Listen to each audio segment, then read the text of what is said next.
Plus de 4000 postes ouverts au concours professionnel et plus de 7000 au concours direct en 2025. La fonction publique sera encore au rendez-vous attendu du recrutement d'agents. Opération autorisée aujourd'hui même en Conseil des ministres. Le point complet des décisions phares du Conseil avec Roméo Koïta. Concours direct et professionnel de la fonction publique, le gouvernement autorise le recrutement de 11 404 agents au titre de l'année 2025, 4 348 postes pour les concours professionnels et 7 056 postes pour les concours directs. C'est une hausse du nombre de postes à pourvoir de 0,74% par rapport à 2024. L'innovation majeure cette année, c'est le quota réservé aux volontaires pour la défense de la patrie et aux agents communautaires. Des quotas seront réservés dans certains effectifs à recruter sur concours direct au profit des volontaires pour la défense de la patrie et les agents communautaires qui en remplissent les conditions. Ces quotas seront précisés dans les actes d'ouverture des concours concernés. Les recrutements sur concours direct au titre de l'année 2025, aussi bien que les concours professionnels, sont prévus pour se dérouler de février à septembre 2025, soit de février en avril 2025 pour les concours professionnels et de février à septembre pour les concours directs.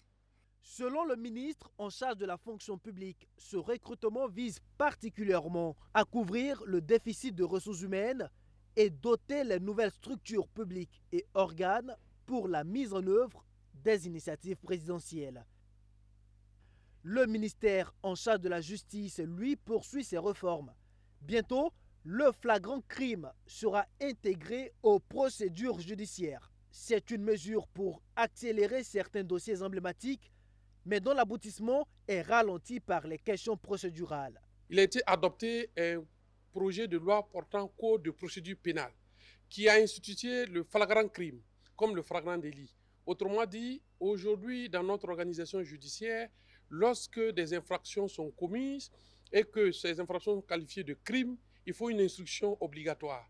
Ce qui faisait qu'on pouvait mettre 10 ans, on pouvait mettre 5 ans sans qu'un dossier pourtant aussi clair, qui n'est pas encore passé en jugement, beaucoup se posent la question de savoir pourquoi de tels faits, quelquefois qui sont très graves, ne sont pas jugés.